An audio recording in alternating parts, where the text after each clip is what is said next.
আসসালামু আলাইকুম, lifestyle with বউ শাশুড়ির পক্ষ থেকে স্বাগতম জানাচ্ছি। আজকে আমি বানাচ্ছি কাঁচা কলা দিয়ে টিকিয়া। কাঁচা কলা প্রথমে আমি বেটে নিয়েছি, এর সাথে আমি পরিমাণ মতো আলু ম্যাশ করে রেখেছিলাম, আলু দিয়ে দিলাম। আমি ধনিয়া পাতা কুচি দিয়ে দিলাম, পরিমাণ মতো মরিচ কুচি দিয়ে দিলাম, একটু জাল জাল করে করব।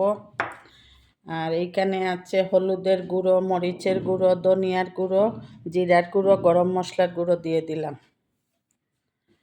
আর এইখানে আছে চিলি ফ্লেক্স, চাট মশলা এবং লবণ। লবণ আমার সিদ্ধ দেওয়ার সময় দেয়া আছে, সেজন্য আমি একটু কম দিলাম, পরে লাগলে আবার দিব।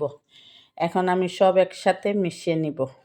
পেঁয়াজ কুচি দিয়ে দিলাম, লবণ আরও লাগবে, লবণ দিয়ে দিচ্ছি। এই যে আরেকটা ডিম ভেঙে দিব, এই ডিমটা ভেঙে মেখে নিব। আমার গরম মশলার গুঁড়ো আর জিরার গুঁড়ো আরেকটু লাগবে, দিয়ে দিলাম। এই আমার কাঁচা কলার টিকিয়া বানানো হয়ে গিয়েছে। এইভাবে সবগুলো আমি বানিয়ে নিব।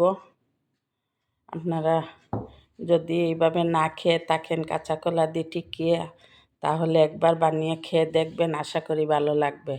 লাইফস্টাইল উইথ বউ শাশুড়ির পাশে থাকবেন, আমাদের জন্য দোয়া করবেন। আল্লাহ হাফেজ। আসসালামু আলাইকুম ওয়া রাহমাতুল্লাহি ওয়া বারাকাতুহু।